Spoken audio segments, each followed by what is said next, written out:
ever been to a place that feels alive with history, where every stone tells a story? Welcome to Rapa Nui National Park, home to the world-famous Moai statues, a UNESCO World Heritage Site, and the spiritual heart of an entire people. Amazingly, Rapa Nui was born from fire, an amalgamation of tectonic plate movement and volcanic eruptions from the ocean floor roughly 3 million years ago. The island's rugged shape comes from 3 extinct volcanoes, Terakava, Poik, and Ranokau, whose overlapping lava flows fused together to create the isolated triangle of land we now know as Easter Island. Long before it became a national park, Rapa Nui was home to the Rapa Nui people, Polynesian navigators who arrived more than 1,000 years ago. They settled around 300 CE. They created many different structures, shrines, and ceremonial platforms, as well as the enormous statue figures called the Moai. They created these figures to honor their ancestors and culture. Now, Rapa Nui is the most remote inhabited island on the planet. It is 3,512 kilometers from Chile in South America. There are roughly 900 statues and 300 ceremonial platforms across the island, along with other structures related to agriculture, funeral sites, housing, production, and other various activities. So, European explorers first came to the island in 1722, led by Dutch explorer Jacob Roggeveen. After this event, it was essentially over for the native people. Spanish and British explorers came to the island, including the infamous James Cook. Explorers brought many problems, such as diseases like smallpox and tuberculosis, as well as invasive species. Additionally, in the mid-1800s, slave traders raided the island, capturing many of the local people. The introduction of livestock, the confinement of the original inhabitants to smaller areas, the dramatic effect of foreign diseases, and above all slavery, significantly reduced the population of Rapa Nui. By 1870, fewer than 200 natives remained. Now, in 1888, the Chilean government and the local Rapa Nui chief signed the Agreement of Wills, which annexed the island. This was conflicting because the indigenous people thought of this as a friendship with the Chilean government, while the government interpreted it as a full cessation of sovereignty. The government was quick to lease a majority of the island to sheep ranching companies. Meanwhile, the native Rapa Nui people were confined to a small village named Hangaroa. Rapa Nui was then treated as a colonial outpost rather than an equal part of Chile, with very little investment in education, healthcare, or infrastructure for the indigenous population. So, by the 1930s, Rapa Nui's famous Moai statues and their sacred sites were in grave trouble. Years of erosion, animal grazing, and artifact collectors were taking their toll on the island's history. In response, in 1935, the Chilean government's National Forest Corporation stepped in and officially helped to create the Rapa Nui National Park under the country's early conservation laws. The island was still owned by the government at this time. They created the park with the goal to protect the island's cultural history and artifacts, such as the Moai statues, the ahi platforms, and the sacred landscapes, along with keeping the ecosystem thriving. This is a great example of management principle number 1, stating that the protected area managers need to intervene so that the impacts of human-caused threats are mitigated. This was a vital step in the protection of the natural and cultural processes present on the island.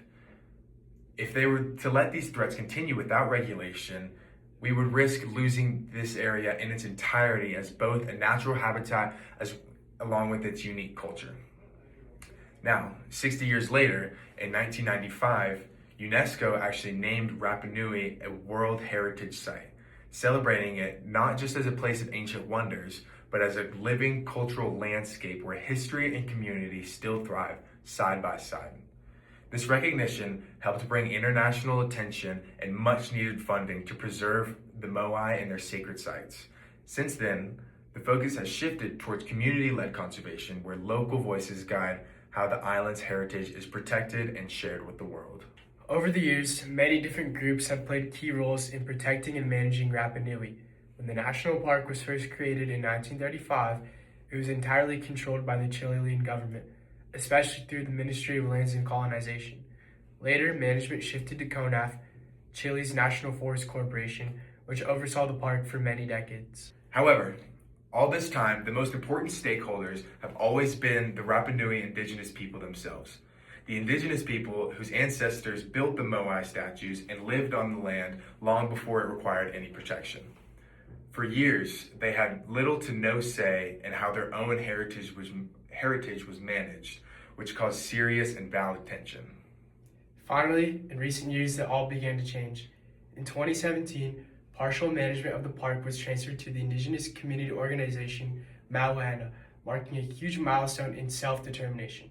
Today, they co-manage the park with the Chilean state and UNESCO, balancing conservation, tourism, and cultural respect. Now, do you think doing all this was easy? Hell nah. For example, when Rapa Nui National Park was created in 1935, it was bound to be contested. The Chilean government declared it without consulting the Rapa Nui locals, who were confined to that small village of Hangaroa and cut off from their own ancestral lands. Many felt as if it was inspired from colonial control rather than authentic protection and conservation. So, the 1995 UNESCO World Heritage listing was a little less controversial, but it was still very complicated. It brought global recognition and conservation support, yet many locals felt left out and worried that tourism would grow without giving them real authority over their cultural land. Lastly, it wasn't until after years of protests and negotiation when partial control of the park was finally given to the Mauhuana indigenous community in 2017. It was celebrated as a huge win for the native communities and locals. However, there are still debates about how to balance local leadership, conservation, and tourism in today's world. As we've learned from management principle number 2, threats to protected areas are inevitable. Throughout Rapa Nui's eventful history, they have seen it all, but there will always be unpredictability. It is important to remember this and mitigate threats when and where you can by analyzing the protected area's physical features and predicting what threats are likely to occur. When it comes to Rapa Nui National Park, some of the main direct threats include wildfires, overgrazing, and invasive species. Many animals, such as cows, horses, and sheep, roam the island freely, since livestock ownership is very common. Due to the island being so small, when these animals wander out of their boundaries, they often venture into Rapa Nui National Park. This causes unwanted grazing in certain areas that can cause soil erosion, damage historical sites, and encourages the spread of invasive generalist plants, which creates dry spots of flammable grasses. In consequence, wildfires are one of the most serious threats to the park. Not only do they harm the environment, but also cause irreversible cultural damage. In 2022, a wildfire roared through almost 250 acres of land on the island, damaging several of the Moai statues and parts of the Rano Raraku, the volcanic crater where many of the statues are carved from. Wildfires are closely linked to dry conditions, which are getting worse and worse due to climate change.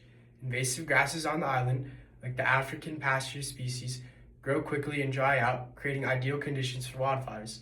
When these fires reach the cultural sites, the intense heat can crack and weaken the volcanic stone that was used to build the Moai and the other sacred structures, which can lead to devastating heritage loss.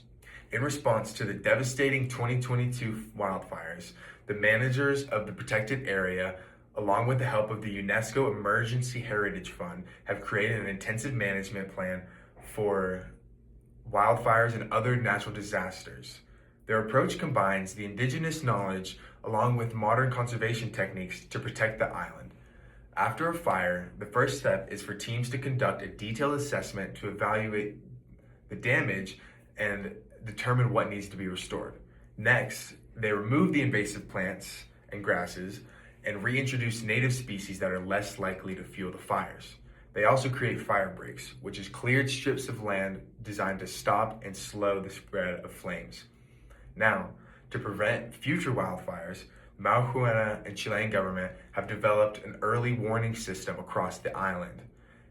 Due to Rapa Nui being so remote, it is essential to detect fires as soon as possible. These systems rely on satellite data, weather monitoring, and local patrols to spot smoke or early heat. When a potential fire is detected, alerts are sent out immediately through radio networks, allowing firefighters and park rangers to respond quickly. This fast communication helps protect both the island's fragile ecosystems and cultural treasures. Finally, a key part of the management plan is focused on education. The community leads outreach programs that teach residents and visitors about fire prevention and the importance of protecting the island's cultural heritage. By combining science, tradition, and education, the Mauhena is helping ensure that Rapa Nui's legacy are preserved for generations to come. This plan was implemented in 2023, but management ideas are still active and evolving. Thanks to these efforts, no major wildfire has occurred on the island since the 2022 fires. This plan does a good job at setting future standards and addressing a long-term protection as stated in Management Principle Number 3. This is important because a short-term plan can only do so much. Dismissing the issue because it isn't actively causing damage can create more issues down the line. Instead, they're educating future generations on strategies to help prevent wildfires.